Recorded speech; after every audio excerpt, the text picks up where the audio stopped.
ஒரு அழகான கிராமத்தில் கபிலன் என்ற சிறுவன் இருந்தானாம். அவன் எப்போதுமே பக்கத்து ஊரில் இருக்கிற அவனது பள்ளிக்கூடத்துக்கு நடந்தே தான் போயிட்டு வருவானாம். அவன் எப்போதும் ஸ்கூலுக்கு ரொம்ப தூரம் நடக்கிறதுனால எப்போதுமே ஒரு மரத்தடியில் ஓய்வு எடுத்துகிட்டு தான் ஸ்கூலுக்கு போவானாம். அப்படி ஓய்வு எடுக்கும்போது அந்த மரத்தில் இருந்த ஒரு காக்கா அவனை பார்த்து கத்திக்கிட்டே இருந்துச்சான்.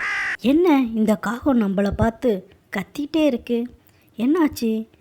இந்த காக்கா ஏன் நம்மளை பார்த்து கத்திக்கிட்டே இருக்குன்னு என்ன கபிலன் யோசிச்சான். மறுநாளும் அந்த மரத்தடியில் ஓய்வு எடுக்கும்போது காக்கா மறுபடியும் கத்துச்சான். என்ன இந்த காகம் இன்றைக்கும் நம்மளை பார்த்து கத்திக்கிட்டு இருக்கு? ஒருவேளை இந்த காகத்துக்கு பசிக்குமோ? சரி, நம்ம கிட்ட இருக்கிற இந்த பிஸ்கட்டை போடுவோம். ஒருவேளை இதுக்கு பசினால தான் கத்துதோ என்றனால கபிலன் பிஸ்கெட்டுகளை போட்டானான்.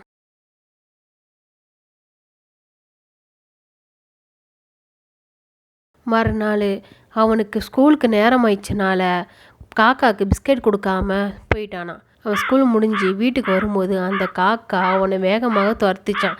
அவனுக்கு என்னன்னு தெரியல, இந்த காக்கா ஏன் நம்மளை இப்படி துரத்துது என பயத்திலேயே அவன் வீட்டுக்கு ஓடி போனானா.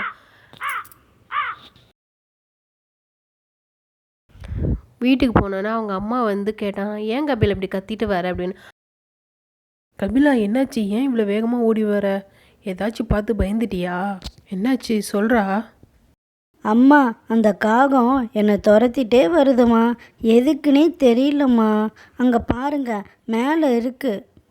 அம்மாவும் அந்த காக்காவை பார்த்தாங்களாம். உடனே அந்த காக்கா கூரையிலிருந்து கீழே வந்து காகமாக வாயில் வச்சுருந்த பென்சிலை கீழே வச்சிச்சான். அப்போ தான் கபிலனுக்கு புரிஞ்சிச்சு, இது பென்சிலை கொடுக்க தான் நம்மளை துரத்திட்டு வந்திருக்குன்னு.